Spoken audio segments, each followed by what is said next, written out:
அதுபோல் இந்த trailer I think it had covered the essentials and arouse also the curiosity அப்படின்னு நான் நினைக்கிறேன். இங்கே வழக்கம் போல் பேசுகிறது இது கிடையாதுங்கிறதுனால Chinni Jayanth thank you so much for remembering me. Extraordinary earliest mimicry artist ரொம்ப பாப்புலர் ஆகி ஆக்டர் ஆனதில் வந்து முதல்ல வந்தது சின்னி ஜெயந்த் தான். அப்போல்லாம் மிமிக்ரினா யாருன்னு என்னன்னு தெரியாது. அவர் தான் அதை ஆரம்பிச்சு விட்டது. இன்னைக்கு ஜெயராம் எல்லாரும் தாண்டி மணிகண்டன் வரைக்கும் அவர் தான் பித்தாமகனது. அந்த வீகோ லாங் வே நாங்கள் 2 பேரும் ஃபில்ம் இன்ஸ்டியூட்டு. இப்போ வந்து Dileep came to me with subject ஈராஸ் அப்படிங்கிற ஒரு ஷார்ட் ஸ்டோரியில் நீங்கள் ஈராஸை நடிக்கணும் அப்படின்னா பரவாயில்ல இத்தனை படம் இல்லை. இந்த தமிழ்நாட்டில் இருந்தால் சின்ன ராசு பெரிய ராசு இது ஈராஸ் இது பெரிய இல்லை, வை நாட் அக்செப்ட் இட் அப்படின்னா. ஈராஸ் அப்படின்னு சொன்னாலே ஒரு god of love. God of லவ்னா எராட்டிக் அப்படிங்கிற வார்த்தை அந்த ஈராஸ்லேருந்து தான் வருது. இதுக்கு நாங்கள் என்ன பண்ணணும் அப்படின்னு கேட்டால் இப்போ மாதிரி சொன்னாங்க ஒரு மேன். எனக்கு என்ன ரோல் கொடுக்குறதுன்னு தமிழ் சினிமாவில் தெரியல. நான் இந்த 23 வருஷமாக 200 படத்துக்கு மேலே ரிஜெக்ட் பண்ணியிருக்கேன். அவங்க என்னை எங்கேயா ப்ளேஸ் பண்ணுறதுன்னு தெரியல அவங்களுக்கு.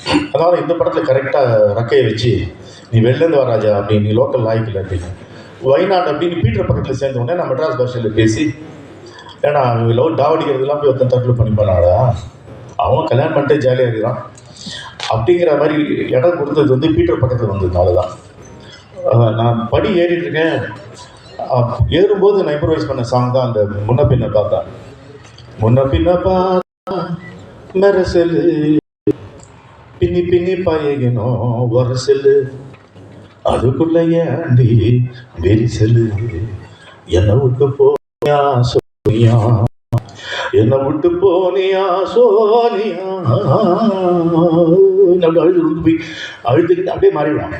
அப்படி ஐ ஹேட் திஸ் எக்ஸ்பீரியன்ஸ் பிகாஸ் ஒரு 12-13 கானா சிங்கர்ஸ் என்னோட நயன் இது நான் இன்ட்ரடியூஸ் பண்ணுங்க. சிந்தை புண்ணியர்லேருந்து கானா உலகநாதன் வரைக்கும். So that opportunity thank Dileep for giving me to improvise my lines, improvise my dialogues. காதலை பற்றி என்னெல்லாம் பேச வேண்டுமோ அதெல்லாம் பேசியிருக்கேன். அதில் காதல் அப்படிங்கிறது இன்னைக்கு times of war today I told Dileep my brother is in Dubai ஃபேமிலியோட. அவனோட ஹோட்டல் பக்கத்தில் முதல் கொண்டு கீழே அந்த காரில் அந்த டெப்ரி விழுந்து அது பஸ் ஆகி air to move to the underground. இன்னைக்கு காலையில் அந்த நியூஸ் கேட்டுட்டு I had to come to this thing. So அந்த பக்கம் ஒரு பக்கம் war and love, we are discussing about love. புறநானூறு என்பதே அகமும் புறமும் சென்றது. அகம் 400 புறம் 400. இது ரெண்டுமே in times of war how can you love அப்படின்றதுக்காக வந்து தமிழ் சினிமாவை நம்பி வந்திருக்கீங்க. கண்டிப்பாக தமிழ் சினிமா உங்களை கைவிடாது. ஏன்னா வந்தாரை வாழ வைக்கும் தமிழகம். எப்படின்னா தமிழ்நாட்டை நம்பி வந்த சக்ஸஸ் தான்.